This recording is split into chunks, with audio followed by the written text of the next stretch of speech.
ஆகாஷ் வந்து ரொம்ப அப்செட்டாக இருக்கிறத பார்த்துட்டு ராகவ் வந்து அவர் சமாதானப்படுத்துறாரு. கவலைப்படாதடா, எல்லா பிரச்சனையும் தீர்த்துருன்றாரு. நான் என்ன பண்ணுவேன்னே தெரியல. அனு என்கிட்ட கோச்சிக்கிறாங்க. எனக்கு ஒன்றுமே புரியலடா அப்படின்னு சொல்லி சொன்னோன்னே, சரிடா, என்ன பண்ணுறது, அனு மனசு கஷ்டமாக இருக்கும் இல்லையா, அவங்க வீட்டில் உள்ளவங்களாம் வந்து இந்த மாதிரி வந்து அவமானப்பட்டுட்டு போகிறது, அதனால தான் அப்படின்னு. ஏன்டா சித்தி இப்படி இருக்காங்க, அதுதான் எனக்கும் புரியல.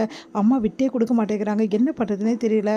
இப்போல்லாம் அம்மா ரொம்ப அடம்ட் ஆகிட்டாங்க, எனக்கு ரொம்ப கஷ்டமாக இருக்குது அப்படின்னோடனே, சரி பரவாயில்ல, இந்த பிரச்சனையை கண்டிப்பாக நான் தீர்க்கிறேன், நீ கவலைப்படாத, சீக்கிரமாகவே வந்து இந்த பிரச்சனை தீரும் அப்படின்னோடனே, இல்லைடா நான் அணுக்கிட்ட சொல்லிட்டேன், நான் கூட்டிகிட்டு போகிறேன்னு சொல்லிட்டு, அதை கூட அணு ஏற்றுக்கவே மாட்டேங்கிறா. கூட்டிகிட்டு போய் பிரச்சனை வரும்னு நினைக்கிறா. அதனால் அம்மாவே சொன்னால் தானே அது பிரச்சனை தீரும் அப்படின்னோடனே, சரி நீ கவலைப்படாதடா, கண்டிப்பாக சித்திக்கிட்ட நான் பேசுகிறேன் இதை பற்றி, சீக்கிரமாகவே வந்து இந்த பிரச்சனைக்கு ஒரு சொல்யூஷன் கண்டுபிடிக்கலாம், கண்டிப்பாக வந்து அணு மனசை வந்து நீ சந்தோஷப்படுத்தலாம் அப்படின்னோடனே, இது நடக்குமாடா, நான் நடத்து காட்டுறேன் பாரு அப்படின்னு சொல்கிறாரு. ரொம்ப சந்தோஷம்டான்னு அவரும் சொல்கிறாரு. அடுத்து வந்து இங்கே என்ன பண்ணுறாருன்னா, முரளி வந்து எல்லாரையும் வந்து ட்ரெஸ் எடுக்க போகலாம் கல்யாணத்துக்கு அப்படின்ற மாதிரி கூப்பிட்றாரு. முதல்ல எதுக்கு மாப்பிள்ளை, நாங்களே பார்த்துக்குறோன்றாங்க. இல்லை இல்லை பரவாயில்ல, நான் ட்ரெஸ் எடுத்து கொடுத்துட்றேன் வாங்க அப்படின்னு சொல்லிட்டு கூட்டின்னு போகிறாரு. எல்லோரும் வந்து அங்கே டெக்ஸ்டைல்ஸுக்கு போகிறாங்க. அங்கே ட்ரெஸ் எல்லாம் பார்த்துட்ருக்காங்க. அப்போ வந்து முரளி வந்து இந்த சாரி நல்லாயிருக்கா, அந்த சாரி நல்லாயிருக்கான்னு சொல்லிட்டு அபி கேட்டுகிட்டே இருக்காரு. இந்த சாரி வச்சு பாருன்னு சொல்லிட்டு அவங்க காட்டுறாரு. ஆனால் அபிக்கு மனசெல்லாம் அணு சுற்றியே இருக்குது. அணு நம்ம கல்யாணத்துக்கு வரமாட்டாங்களான்னு சொல்லிட்டு யோசிச்சுட்டே இருக்காங்க. அடுத்து வந்து இங்கே என்ன பண்ணுறாங்க, ராகவும் அவங்க அக்காவும் வந்து வராங்க ட்ரெஸ் எடுக்க. அப்போ வந்து சொல்கிறாங்க, அஞ்சலி இந்த மாதிரி சாரீ செக்ஷனுக்கு போகலாம், அணுக்கு வந்து சாரீ வாங்கணும் அப்படின்னு சொல்கிறாங்க. சரி ஓகேன்னு சொல்லிட்டு சாரீ செக்ஷனுக்கு போகிறாங்க. பார்த்தா வந்து அங்கே முரளி பார்த்துட்றாரு.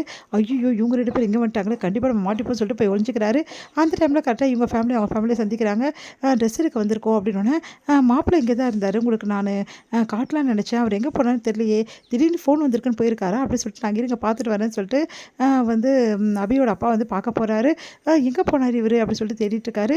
இந்த ஆள் வேறு சும்மா தேடிட்டு இருக்கானே, நான் மாட்டினேன் அவ்வளோதான் அப்படின்னு சொல்லிட்டு பார்த்துட்டே இருக்கார் முரளி ஒளிஞ்சு. இங்கே வந்து என்ன பண்ணுறாங்கன்னா, சரி சாரீ எடுக்க வந்தீங்களா, எடுத்தாச்சா அப்படின்னோடனே, ஆமாம் நானும் அணுக்கு தான் சாரீ எடுக்க வந்தேன் அப்படின்னோடனே, அணுக்கு இந்த கலர்ஸ்லாம் ரொம்ப பிடிக்கும் அப்படின்னு சொல்லிட்டு அபி வந்து பார்த்து பார்த்து சொல்கிறாங்க. அதை பார்த்து அஞ்சலி, கவலைப்படாத அபி, கண்டிப்பாக வந்து அணு கல்யாணத்துக்கு வருவா, எப்படியாவது வந்து நாங்கள் சித்திக்கிட்ட பேசி சம்மதிக்க வைக்கிறோம், கவலைப்படாத அப்படின்னு சொல்லிட்டு சமாதானப்படுத்துகிறாங்க அஞ்சலி. அடுத்து வந்து சரி சாரியெல்லாம் வந்து பார்க்கணும் அப்படின்னு சொல்லிட்டு, சரி நீங்கள் பாருங்கள் அப்படின்னு சொல்லிட்டு இவங்க தனியாக பார்க்குறாங்க.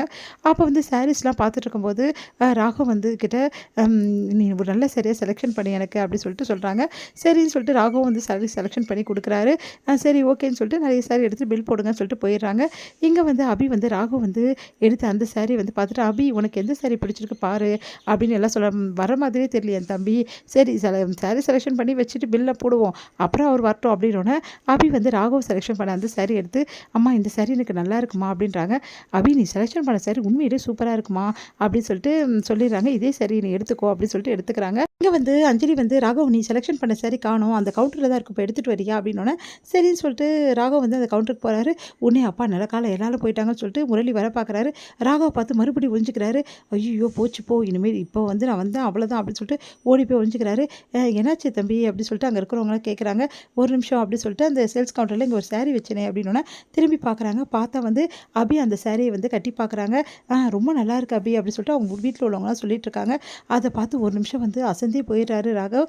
அபிக்கு உண்மையிலேயே இந்த சாரீ ரொம்ப நல்லா இருக்கு, நம்ம செலெக்ஷன் பண்ணுற சாரீ வந்து அபிக்கு கட்டியிருக்கா அப்படின்னு சொல்லிட்டு ரொம்ப சந்தோஷப்படுறாரு. சரிங்க, தெரியாமல் அவங்க எடுத்துகிட்டு போயிட்டாங்க, நான் போய் வாங்கிட்டு வரேன்னு சொல்கிறேன். சேல்ஸ் கவுண்டர் சொல்கிறாரு, அதெல்லாம் வேணாம் அவங்களே எடுத்துக்கிட்டோம் அப்படின்னு சொல்லிட்டு அப்படியே பார்த்துட்டே சந்தோஷமாக வந்து போகிறாரு ராகவ்.